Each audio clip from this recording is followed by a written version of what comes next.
Hey, good morning, everybody. It is day 119 of spiritual healthcare. Welcome, welcome, welcome. It is a beautiful day here in Edmonton. I don't know how it is where you guys all are, but it is sure good to see everybody. And it has been a pretty crazy week in terms of everything, just news-wise and all of that. But today we want to start out by we want to talk about dreams. We were starting about this conversation the last time, and I wanted to continue that and what it means to be able to hold space with people and tell them about things and paranormal things that you've experienced or have been experiencing, and what that all looks like. So good morning to everybody. Good morning to Ed. Good morning to Marge. Good morning to everybody that's coming online. It is so good to see all of you. It is, of course, it's a beautiful day here. I hope you guys are having great weather too. I want to continue the conversation about dreams today because we started off on day 118 with this conversation, which turned into this whole thing. And I wanted to keep that going. So good morning to Nigel and Lucy, and nice to see everybody. Hey, it's good to see you guys. And as I say, so much has been going on. Of course, Haunted Hospital season 3 is still in filming. And they are now, if you are in the Ontario area, or close to the Ontario area, Bristol Global Media, which is the production company that does the filming for Haunted Hospitals, is hiring for lookalikes for the contributors. So if you're into acting and are in the Ontario area, please get a hold of them. I will repost the advertisement for it. I can't remember what the email address is, but I will repost the advertisement on the Entity Seeker Facebook page. And we will do that. So welcome to everybody. Welcome. Hey, Sally and Dan and Janae. Nice to see you guys. Nice to see everyone. So they are currently hiring. So if you're in the Ontario area, check it out because it's going to be it's just super fun. They are such amazing people to work with. It's so cool. So that's all happening. So, I wanted to continue. Good morning to Lori. Nice to see you. So I wanted to talk about and continue our conversation from the last time. For those of you guys who weren't here in the last class, it was so interesting. We got into the topic of dreams and the paranormal and how they relate to each other. It was all it was a great conversation. People had so many stories to contribute about dreams that involved everything from premonitions to all sorts of interesting things, encounters with loved ones, all sorts of stuff like that. It was really, really cool. And I wanted to continue that today. Good morning to Jake from New York. Nice to see you. We've got so many people here from all over the place, all over the US and the UK and Canada. It's so cool. It's so cool. Put in where you're from in the chat so everybody knows where you guys are from. Most of you guys I see regularly, but some of you guys are new, which is great. Good morning to Sally. Nice to see you. I see your icon there. It is good to see you guys. And as I say, we talked a little bit the last time about how dreams also play into different cultures, right? And depending on which culture you examine, dreams have often different meanings, or they will have different symbologies, or just they're translated in various different ways. Some cultures see them as something that is very supernatural. Some people see them as more of a connection to something greater than them. It's all over the board. It's all over the board. And some people really find that it's something that is frightening. It scares them, especially when we get into the realm of night terrors or hallucinations or dreams of negative entities and things like that. It can be really, really frightening. Of course, a lot of sleep disorders, when we look back on the past, we know, of course, there's a long history between the relationship of sleep paralysis and paranormal events. Some of I think the most significant research that has come in the last few years here has been Dr. Christine Simmons-Moore's research into hypnagogic and hypnopompic states of sleep, which is when you're going into sleep and coming out of sleep. Those times where you're just kind of spaced out a little bit. and you're coming out or slipping into a deep sleep. And what she discovered was the fact that those hallucinations that we often have during those states of being might not actually be hallucinations like they were once thought. So that's really made it tricky for paranormal researchers like me, where we thought originally that if you were in that state of sleep, that it meant 100% that it was kind of in your head, it was something that was going on in your mind. And now they're realizing that no, that's just not the case. But dreams in and of themselves, regardless of where they're coming from, really do we have to start to look at them and understand that they are also vibrational indicators as well. The last class we talked about the idea of going into sleep will often determine the state of mind that you will wake up in. So if you fall asleep in a bad mood, or you fall asleep in a negative state of mind, or you're fearful, or you're worried, or something like that, ultimately the state you will wake up in will be very similar. And the dreams, this is the one thing we didn't touch on the last time. The dreams that we have are often very reflective in one way or another of something we've got going on. So whether you've got a dream that is, that you feel is an encounter, not an event, or you're not witnessing the event, but it's more of an encounter with something, or whether it be something where you feel like you're just trying to process information. Your brain has taken in a whole bunch of data during the day, and your brain is trying to process that information out in some way that it can manage it. Dreams ultimately are trying to tell you something. They're trying to sort out that information, and wherever you're at emotionally, you tend to get that reflected back to you, not only in the hauntings that we experience and not only in the people that we're around, but also within the dreams that we're having as well. So it's something that is really important, I think, to take into consideration when we're examining any sort of dream state or dream events or anything like that. When we take a look at, cases, even culturally, the last time I know we talked about the Wendigo, and the First Nations cultures and how they interpret some of these things. When we looked at the Wendigo cases, for instance, the people that were experiencing that phenomenon at the time were often, extremely stressed out, lack of food, cold. There was so many aspects to what was going on, very isolated, oftentimes lonely, of course, when you're separated from regular everyday life. And then all of a sudden, you're getting these different dream states and things like that. So the one thing that comes up when people come to me, whether they feel like they've had an encounter with spirits or, whatever they feel their dream was, first of course, they always want to analyze the heck out of it and start to take it to pieces. And the one thing that I always bring people back to, in the same way that I do with hauntings and visitations and things like that, is how did it make you feel? Because ultimately, the overall vibration and energy that your dream was emanating really does play that big a role in when we start to turn around and analyze what we think that dream might have meant. So ultimately, it's not really about the details. In my opinion, it's more about how that made you feel. It's a vibrational indicator. Just in the same way that if I'm dealing with a haunting that has to do with negative entities and things like that, it's not really about what they are. It's more about how they are. How are they being in the world? How are they making you feel?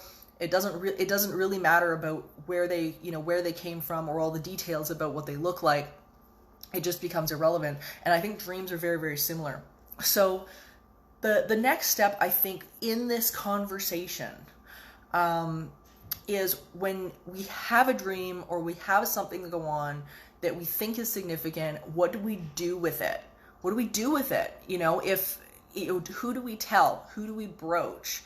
Who do we trust with an event like this that has happened that we feel is significant? And where do we take it? Because let me tell you, not everybody deserves to hear that part of your story, okay? Not everybody deserves to hear that part of your story. And when you find the people that you can trust with your story, they are the keepers. Okay, they are the keepers. So, one of the litmus tests that I always tell clients, and people that, message me with this stuff, because they often ask, I want to tell my family, but I don't know if I should. And what I always tell them that if you have to keep the secret, then there's something wrong, right? So if you can't tell your friends, oh my God, this happened to me, or oh my God, this has gone on, I don't know what to make of it, what do you think? Something's not right there within that dynamic and within that relationship. And I think it's always really important to have the people around us that are kind of like a truth commission, right? we have those people that we can take an event to, and there's no heat, no judgment about it, but they will tell you the truth, at least as they see it, right? Even if you don't want it, even if you don't want to hear it, if they turn around and say, hey man, I don't know, I think there might be something emotionally going on here, and you want to hear maybe that it's something extremely paranormal. They're always the truth commissioners that come in and are able to tell you what's going on. But we have to realize that some people just don't deserve to hear that part of our story, that they don't deserve that level of intimacy or vulnerability in our experience. They just don't. And we have to make sure and be aware that we are surrounding ourselves with people, that are those truth commissioners, and not people who will normalize brokenness. And this is where enabling can end up coming in. And I find this often with paranormal events and paranormal occurrences, specifically because there's some clients that I'll end up with who will have a bunch of paranormal experiences, and all they want to do is sit around with their friends and tell their friends how bad it was. They want their other friends to tell them, just how horrified they should be. And then there's this weird, awkward silence where, you're hoping for that person to uplift you or something like that. And they don't, right? They don't. So we have to be really careful of that. When we're in a storm, and we've got the wind blowing and all of this stuff, all this crazy is going on around us, we're looking for that sturdy tree all the time, right? We're looking for that tree, and that one tree that's got its roots like pretty firmly deep in the earth and in non-physical energy, and it knows its own well-being and all of those things. And we're looking for that tree.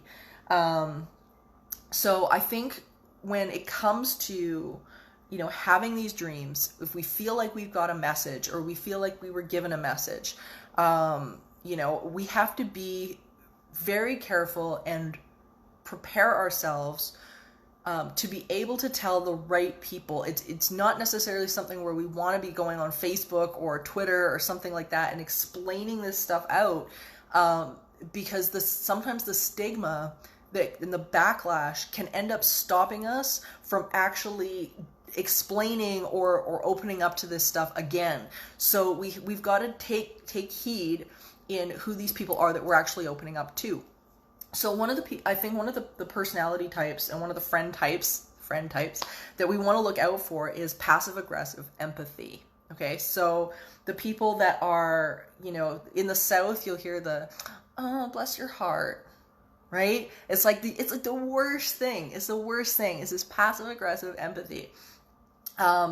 People who are disappointed in your upset or your imperfections. That's another type that you really, really want to avoid. The ones that you go to and say, oh my God, this just happened to me. I just had this experience. I don't know if it was my fault. I don't know if I should be ashamed of this. I've never spoken about this stuff before. And they are disappointed in the fact that you maybe believe in this, or you've had this experience. So there's plenty of those, the ones who you bring your vulnerability to the table and you get looked upon like you've done something extremely wrong. So you want to avoid them.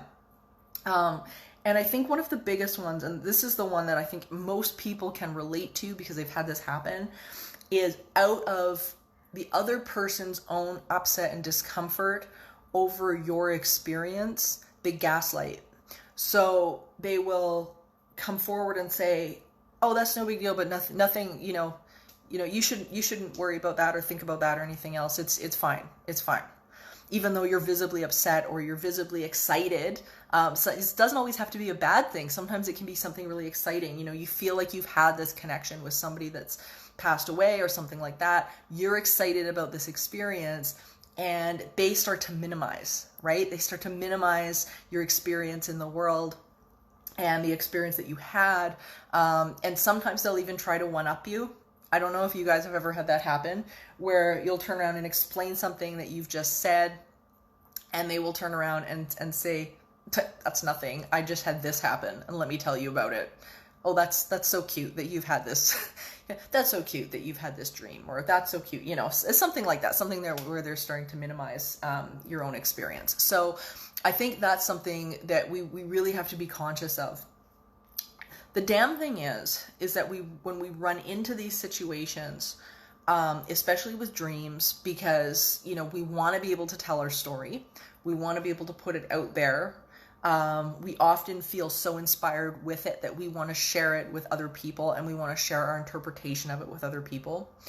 And we also have to be prepared that the people who are taking in the information, especially when it comes to the paranormal, might not interpret it in the same way that you're interpreting it. And sometimes we see this with the cultural differences, or religious differences, because some people, let's say, they lump the paranormal in with religion, which in my opinion is a mistake. But they kind of tie it all in together. And there's a lot of religions that believe that, anything to do with non-physical energy is evil. So we have to be, I think conscious of that as well, that, if we decide to put those experiences out there for the public, we have to be prepared that there are going to be other interpretations, other filters that people are receiving that through. One of the most interesting filters that I have found over the years actually has nothing to do with religion at all. It has to do with complete non-belief. That there could possibly be anything about our world. If we cannot see it or hear it or touch it, then it's not real. And which is so bizarre to me. It's such an outdated thought process to me. I can't get my head around it at all.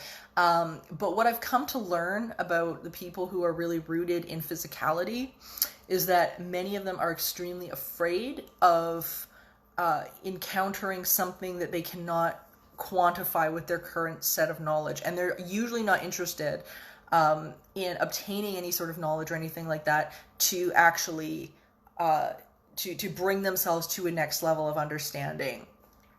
Some people they need that extra bit of information. I find a lot of people that are so deeply rooted in physicality, it's because they have trouble accessing or feeling in control of things that they just simply can't control, which is, it can be a problem, and that can end up to turn into conflict. It can end up in conflict. So we have to be prepared that if we put our story, if we put that dream, if we put that experience out there, that it's going to be met through different filters, and those filters might not be what we want. It might not all be support. So I think we have to really share with the people that have earned the right to hear what you have to say. They've earned the right to hear that part of your story. And usually this is not 5, 6, 7, 8, 9, 10 people. Okay. This is going to be like maybe 2 people, maybe 1 person. It's going to be a very small select group, and that's okay. We see oftentimes in commercials and things like that, everybody's sitting around a table and there's like 20 people, and they're all laughing or talking about this or that or whatever. And they've got that close connection. And that's really not the way it is at all. Like the odds of you finding an entire group of people that are like that are almost zero. It's going to be 1 or 2 people. So the question that you end up having to ask yourself then about those relationships when you're offering a dream story or you're offering some sort of paranormal story or something like that is, can they bear the weight of that story? Can this relationship bear the weight of the story? And can be a really big question for a lot of people. Can they bear the weight of the story? And the answer is not always yes. So I found a fantastic reading from the amazing Brene Brown, Dr. Brene Brown, in Daring Greatly today. I don't know if you guys have ever read this book. It is phenomenal. All of her books are phenomenal. She actually studies vulnerability for a living. So those of you guys who have not seen her TED Talks, I highly recommend it. Highly recommend it. She also has a Netflix special, which is amazing. And it is really, really brilliant work. So I wanted to read you guys a little bit about what she says regarding things like accountability and lack of feedback and creating transformative change in a different light and a different way. So check this out. A daring greatly culture is a culture of honest, constructive, and engaged feedback. This is true in organizations, schools, families. I know families struggle with this issue. However, I was shocked to see that lack of feedback had emerged as a primary concern in the interviews that focused on work experiences. Today's organizations are so metric focused in their evaluation of performance that giving, receiving, and soliciting valuable feedback, ironically, has become rare. It's even a rarity in schools where learning depends on feedback, which is infinitely more effective than grades scribbled on the top of a page or computer-generated standardized test scores. The problem is straightforward. Without feedback, there can be no transformative change. When we don't talk to the people we're leading about their strengths and their opportunities for growth, they begin to question their contributions and our commitment, and disengagement follows. Huge deal, huge deal, you guys. When I asked people why there was such a lack of feedback in their organizations and schools, they used different language, but the two major issues were the same. We're not comfortable with hard conversations. And number two, we don't know how to give and receive feedback in a way that moves people and processes forward. So some of this stuff that we're talking about is exactly in relation to what she's mentioning here. Not knowing how to process these conversations about things like the paranormal, about things like encounters with loved ones. One of the bits of information and feedback that I get very frequently from people who have been to psychologists or psychiatrists or any sort of grief counselors or anything like that, interestingly enough, is that they feel that the patient or the contributor that has entrusted them with their story has not grieved properly, and they think that it's something to do with if you think you're encountering your dead loved one or someone who's passed away, then, well, guess what? It's because you're not grieving properly. There's something mentally wrong with you. You're broken in some way, which is crazy because the majority of people that have these experiences, here's the cool thing, that have these dreams that come in and, where they actually talk to their, someone who's passed away, they feel like they've had those encounters. The majority of people, like in the 90 percentile of people, have felt like they have not only walked away with this experience with a great amount of hope, but excitement, closure, happiness, contentment, peace, all of these amazing emotions. And, we've got oftentimes a bunch of counselors and therapists out there who will turn around and say, no, you're broken, you're not grieving properly. And that is crazy as hell. It's crazy as hell. Now, there's a number of organizations out there who are looking to change this stigma. They're looking to change it. I think probably one of the best is in Brazil. And there's counseling organizations in South America where the counselors are trained, these psychologists are trained to deal with people who have paranormal experiences and not to tell them they're weird or crazy or broken. One of my really good friends, Dr. Cal Cooper, in the UK, he actually has made a career out of studying the relationship between the paranormal and bereavement and hope. How cool is that? And has actually worked with the University of Alberta here in Edmonton to further that study on hope and the paranormal. So it's pretty amazing. And there's a lot out there. Not everybody has this stigma going around that it's all crazy and you're broken and all of that kind of thing. That's just not true. But unfortunately, we've, especially for the older generations, this is something that has been a stigma for many, many years. And it's going to be around, I think, for quite a while longer, as long as we keep, being afraid, I think, of hard conversations, like Brene Brown was saying. Not all of these conversations are easy to have. If you've got somebody who's coming to you and entrusting you with something that they've said to you about, about a dream they've experienced or a paranormal event that they've had, you've got a situation where that level, there's a strong level of trust. And if you're really uncomfortable with that subject matter, it's super easy to become dismissive and shut them down and not want to talk about it. So it's something we have to be prepared and to work on. So that being said, everybody, I can't send you off without some of our affirmations, because we got to go into our week with positivity and some joy and some peace. So everybody take a big breath.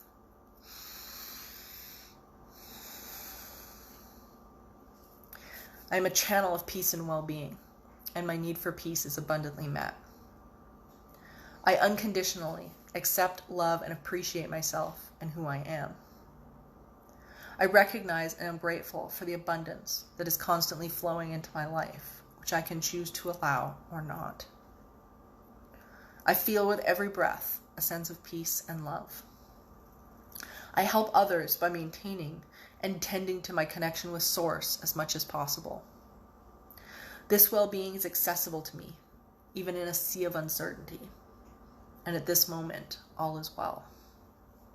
I am able to liberate myself from my past and live with peace and serenity. I can see and appreciate all the beauty and abundance of the life around me.